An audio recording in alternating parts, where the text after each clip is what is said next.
বাড়ির কাজগুলো তোমাদের সঙ্গে শেয়ার করার চেষ্টা করব। সো হ্যালো এভরিওয়ান, কেমন আছো তোমরা সবাই? আশা করি অনেক ভালো আছো। তো সকালে ঘুম থেকে উঠেই তো প্রথমেই বিছানাটা গুছাইতে হয়। তো দেখো আমার পাপা এখানে বসে আছে। আমার সব ভিডিওতে দেখতে পারবে ও কোথাও না কোথাও থাকবে আমার সঙ্গে, সবসময় আমার সঙ্গেই থাকে ও। তারপর বিছানাটা গুছিয়ে এখন বারান্দাটা ঝাড় দিব। অনেকটাই ধুলো হয়ে গেছে। ধুলো হওয়ার একমাত্র কারণ হচ্ছে যে আমাদের ঘরের ভিটিটা কাঁচা আর এইদিকে বারান্দার উঠোনটা পাকা করছে, তাই ধুলো হয় এতটা।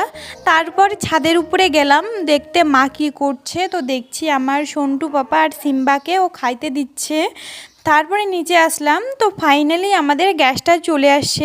ফাইনালি বলার একটাই কারণ যে যখন থেকে গ্যাসের প্রবলেম, দাম বেড়ে গেছে, তখন থেকে আমাদের বাড়িতে কোনো গ্যাস নেই। সো এই এতদিন পর একটা নিয়ে আসলো। আমাদের তো অত টাকা নেই যে অত টাকা দিয়ে গ্যাস কিনে আনবে, তাই বুকিং করছে। তো এই ধরে নাও 1200-র মধ্যে পড়ছে। তো এখন ফাইনালি চলে আসছে অনেক তপস্যার পরে। তারপর দেখো আমাদের বাড়িতে অনেক সুন্দর একটা ফুল ফুটছে, এর নাম কি জানা নেই। একে উপরে লাগানোর একটাই উদ্দেশ্য হলো আমাদের নিচে থাকলে না ছাগলের বাচ্চাগুলো খেয়ে নেই, তাই এটা উপরে লাগাইছিলাম। বলো তো তুমি সারাদিন কি কি কাজ করো বলো। আমার কাজের রুটিন হলো সকালে ঘুম থেকে উঠবো, একটু চা নাস্তা করব। এ আবার চাও খায়, হ্যাঁ। তো একটু চা নাস্তা করব, তারপরে হচ্ছে মাম্মামের সাথে একটু খেলবো, তারপরে একটু ঘাস খাবো, তারপরে আরও শুয়ে থাকবো। এটাই আমার সারাদিনকার রুটিন।